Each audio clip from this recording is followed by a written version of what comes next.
கர்த்தருடைய பரிசுத்த நாமத்திற்கு மகிமை உண்டாவதாக. இன்றைய வேதவசனம் மத்தேயு 5:16.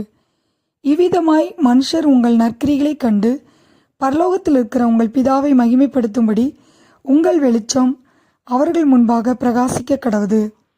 நம்முடைய நற்கிரிகளாலே நமது வெளிச்சம் பிரகாசிக்கும். நமது வெளிச்சம் நம்மை அல்ல, தேவனையே மகிமைப்படுத்த வேண்டும். நாம் நற்கிரிகளை செய்வதன் நோக்கம் நமக்கு புகழ் சேர்ப்பதல்ல, தேவனுடைய நாமம் மகிமைப்பட வேண்டும். ரோமர் 2:7 வாசிக்கிறோம், சோர்ந்து போகாமல் நற்கிரிகளை செய்ய வேண்டும் என்று. நாம் சோர்ந்து போகாமல் நற்கிரிகளை செய்ய வேண்டும். யோவான் 10:32 வாசிக்கிறோம், நான் என் பிதாவினால் அநேக நற்கிரிகளை உங்களுக்கு காண்பித்தேன் என்று இயேசு சொல்லுகிறார். 2 கொரிந்தியர் 9:8 வாசிக்கிறோம், சகலவித நற்கிரிகளிலும் பெருகிறவர்களாய் இருக்கும்படியாக தேவன் உங்களிடத்தில் சகலவித கிருபையும் பெருக செய்ய வல்லவராய் இருக்கிறார் என்று பவுல் சொல்லுகிறார். தேவன் நமக்கு தந்த வெளிச்சத்தை நாம் மற்றவர்கள் மேல் பிரகாசிக்க பண்ண வேண்டும். நற்கிரிகளை செய்கிறதற்கு நாம் கிறிஸ்து இயேசுவுக்குள் சிருஷ்டிக்கப்பட்டு தேவனுடைய செய்கையாய் இருக்கிறோம். நாம் வெளிச்சத்தை பிரகாசிக்க நாம் நற்கிரிகளை செய்ய வேண்டும். துர்க்கிரைகளை விட்டு விலக வேண்டும். தமது கிருபையினாலே நாம் ஒவ்வொருவரிலும் நற்கிரியை தொடங்கியிருக்கிறார். தேவன் நமக்கு கிறிஸ்துவின் நீதியை கொடுத்து நமக்குள்ளே நற்கிரியை துவங்கியிருக்கிறார்.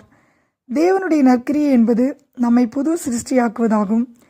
தேவனுடைய கிரியின் ஆரம்பம் நமக்குள்ளே நம்மை புது சிருஷ்டியாக மாற்றுகிறது.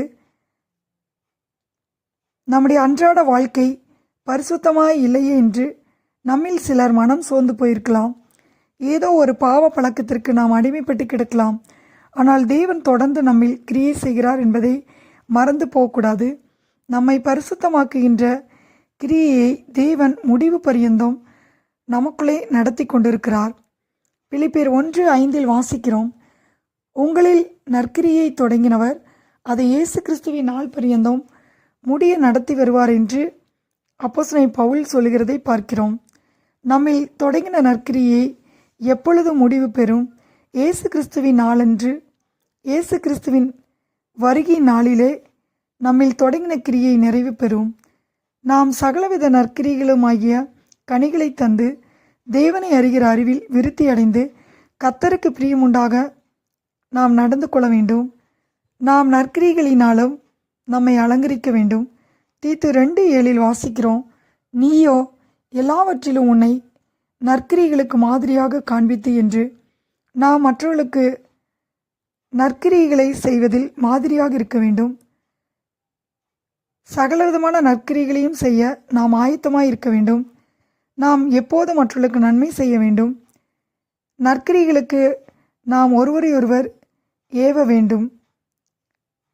நம்முடைய நற்கிரிகளை கண்டு அவற்றின் நிமித்தம் மற்றவர்கள் தேவனை மகிமைப்படுத்தும்படி நாம் நல்நடக்கையுள்ளவர்களாய் நடந்து கொள்ள வேண்டும்.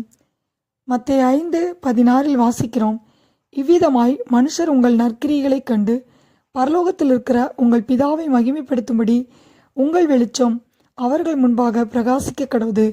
கர்த்தர் தாமே இந்த வார்த்தையை ஆசீர்வதிப்பாராக. ஆமேன்.